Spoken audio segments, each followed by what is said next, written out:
یا ابت استاجر ہو، ابا جان ان کو ملازم رکھ لیں،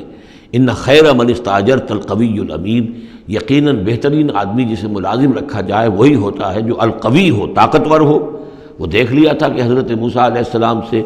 کوئی جو ہے وہ وہاں کے چرواہوں میں سے کسی نے الجھنے کی کوشش نہیں کی، وہ ڈر کے ادھر ادھر ہو گئے اور کسی نے جو ہے ان کو روکا نہیں۔ تو طاقت والے بھی ہیں اور امین ہیں، انہوں نے یہ مشاہدہ کر لیا تھا کہ کوئی بری نگاہ حضرت موسیٰ نے نہیں ڈالی ہوگی ان لڑکیوں پر۔ تو ظاہر بات ہے کہ اس معاملے میں تو عورت کا جو ہے احساس بہت بیدار ہوتا ہے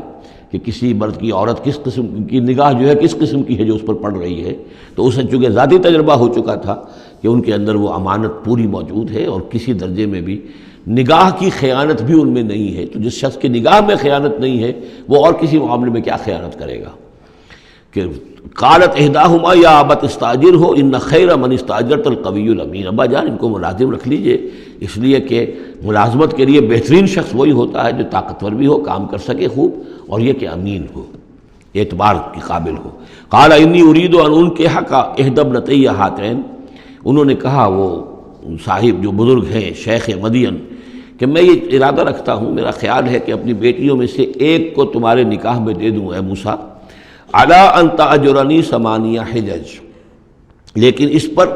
کہ تم 8 سال تک میرے ہاں اجرت پر کام کرو، میری ملازمت کرو۔ یہ جو مہر کا معاملہ ہے یہ پھر پچھلے زمانے میں ایسا ہی ہوگا جیسے آج کل پٹھانوں میں بھی ہوتا ہی ہے ابھی، کہ وہ مہر جو ہے وہ والدین لے لیتے ہیں رقم جو ہے، گویا کہ وہ اس لڑکی کو جو پالا ہے پوسا ہے تو یہ در حقیقت اس کا بدل ہے وہ جو لے رہے ہیں کہ ہم نے اس کو پالا پوسا، آپ تمہارے حوالے کر رہے ہیں تو ہمیں اس کی رقم دو، جبکہ اسلام میں آ کر اس کو بدل دیا گیا ہے۔ مہر جو ہے لڑکی کا حق ہے، وہ اس کے والدین کا حق نہیں ہے۔ البتہ اس وقت معلوم ہوتا ہے کہ رواج یہی تھا کہ چونکہ اپنی بیٹی نکاح میں دینے کے لیے تیار ہو رہے ہیں تو اس کے عوض اپنی ملازمت کروانا چاہتے ہیں کہ تم میری ملازمت کرو، میری خدمت کرو 8 برس تک، تو یہ گویا کہ بدل ہو جائے گا اس کا کہ میں اپنی ایک بیٹی کا نکاح تم سے کر دوں گا۔ فَإِنْ أَتْمَمْتَ عَشْرًا فَمِنْ عِنْدِكَ، اور اگر تم 10 سال کر دو تو یہ تمہاری طرف سے ہے، یہ گویا کہ تمہاری طرف سے ایک احسان ہوگا۔ 8 سال پورے کر دو، اس میں محنت کرو، یہاں مزدوری کرو، میرے بھیڑوں بکریوں کو چراؤ اور گھر کے کام کرو، تو پھر میں اپنی بیٹی تمہارے حوالے کر دوں گا، اس کا نکاح کر دوں گا تم سے۔ یا یہ کہ 10 سال کر دو تو یہ تمہاری طرف سے اضافی بات ہوگی۔ وما اريد ان اشق عليك، اور ساتھ ہی یہ بھی دیکھ لو میں تم پر کوئی سختی کرنے کا ارادہ نہیں رکھتا، یعنی تمہیں جو ملازم رکھ رہا ہوں تو ایسا نہیں کہ بہت بھاری کام تم پر ڈالوں گا، میں تمہیں مشقت میں ڈالنا نہیں چاہتا۔ ستجدنی انشاءاللہ من الصالحین، تم انشاءاللہ مجھے پاؤ گے کہ میں نیک انسان ہوں، صحیح ہوں، راست باز ہوں، اور جو معاملہ ہے معاملے کا کھرا آدمی ہوں۔ قال ذلک بینی و بینک، حضرت موسیٰ نے فرمایا ٹھیک ہے، یہ پھر میرے اور آپ کے درمیان یہ بات طے ہو گئی۔ ایم الاجلین قضیت، ان دونوں مدتوں میں سے جو بھی میں پوری کر دوں۔ 10 سال کا آپ تقاضا نہیں کر سکتے، تقاضا 8 سال کا ہوگا، ویسے یہ کہ میں چاہوں تو 10 سال پورے کر دوں لیکن وہ میری آپشن پر ہوگا۔